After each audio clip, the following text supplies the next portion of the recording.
I know one thing. I think when we think of, when I think of believers who are maybe like, okay, I kind of get the intention, it makes sense, but what about the influence that those things can have on us? What about, those subliminal things or the things that, we don't agree with? And I do think that raises a good question, which is in our efforts to love people, right? Like Paul in Acts 17 was using a very tactful engagement with the culture. Like he wasn't going to certain, everywhere, and he wasn't engaging in every single practice in the culture around him, but it was kind of like precise information that he was pulling from. I do think that we should challenge the idea in church culture that we are just kind of sponges that just absorb whatever we're around, right? Because otherwise that would have been how Jesus would have been more tempted or wouldn't have lived the life that he did because of the people that he was reaching. But there is a line and a point where, okay, this is actually dangerous and unhealthy for me, maybe as an individual or for us as a group to try and rescue or redeem everything. So how would you guys like bracket out, maybe personal boundaries or just spiritual discernment in engaging with media to then use to reach and better connect with other people? Like when does it cross a line with what we're showing and engaging with? That's really a good question. I want to read from First Thessalonians 5:21 to 22. Let me just look it up here. So, Love it. The Bible teacher going for it. Do it. all right, yeah. So, First Thessalonians 5:21 and 22 says, and he's talking about how do we engage with prophetic insight. It says, test everything and hold on to what is good, but reject every kind of evil. So, one of the things that I always advocate for is that we need to be very mindful of what we consume. And in order for us to that, we need to be very based in what we know is good and what we know is wrong. And we need to be able to separate that.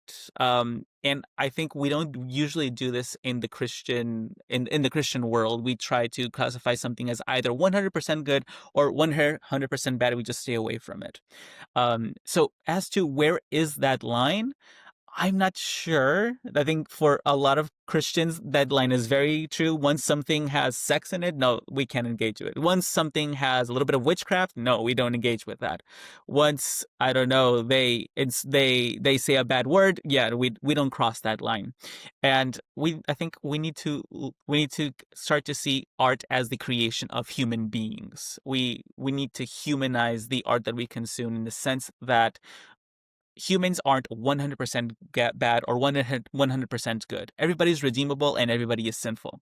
And so that means that the art that humans create is going to have different degrees of sinfulness and truthfulness. And so part of engaging intelligently with media as a Christian is seeing where's the good, what can I take away from this, what can I leave out of my life, and I'm still trying to wrestle with the question, where do I draw that line?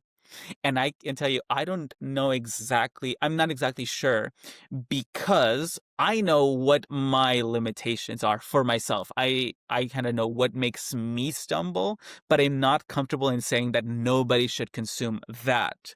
I do think there are forms of media that I don't think are beneficial to absolutely everybody, and that maybe ties into another verse that we know in where in I think it's in Romans where everything is lawful, but not everything is beneficial to me. Um, and I don't know, like maybe media that is pure violence or maybe pure sex, something like pornography. I think that is something we should place limits around that. Any or if I don't think there's any good that can come out of consuming something like that. So that's where it is for me personally. I think those are clearly on one side of the fence, but I don't know what Josias, what are your thoughts on that? Yeah, Dido, I like Hadid. I like what you were sharing about. Even though you didn't say it in these terms, what I understood for you to say is there's a spectrum. It's instead of either or, there's a spectrum because humans kind of live on a spectrum as well. Mhm. You don't classify humans as either good or bad. They kind of live on a spectrum, and so the media that they would create does that too. Now, a couple of things come to mind. Uh, and the first one I would say, you know, again, as something you shared, Hadid, is something that may apply to me may not be a principle for someone else. So there are things that God may have freed me from and converted me from, brought me out of, that I don't want to go back into, but that may be different than someone else's situation. Right. So I'll give you an example. For some people I know, they were heavy into the music scene, certain types of music, before they found Christ. And so whenever they hear that type of music, it brings them back to the place they used to be at, and they can't do it because they don't want to go back there. And so they avoid interacting with that media because they know, for them, where that leads. Now, I could listen to the music and have no baggage with it, right? Like no context with it. It doesn't take me to a place that's going to lead me away from God personally. That's so I would agree with you that I can't be the standard for other people because my story is shaped by different things, and God has led me in different ways than other people. However, I do think, to what you were saying, to even bring an even deeper principle to what you're saying, if we want to see it that way, maybe not. But like you said, pure violence or pornography. The thing that's so dangerous about those forms of content is that it dehumanizes people. Hmm. It removes the image of God even further from people. And so we are consuming then things that are literally giving us, or not literally, but are giving us symbols of people in their worst way and in a way that God doesn't define them and tries to define people by those standards. And I think that can be really dangerous when we begin then adopting these things by our content and the things that we consume. The other thing that I would say is that humans are not always very good at figuring out what's good or bad. I mean, that's just kind of the reality. 1 Corinthians 10:12 talks about, therefore let anyone who thinks that he stands take heed lest he fall. The idea is you may think you're on solid ground, but you may not be as solid as you think. And so if you're worried that something may not be the best, err on the side of caution, right? That may be the way for you to go.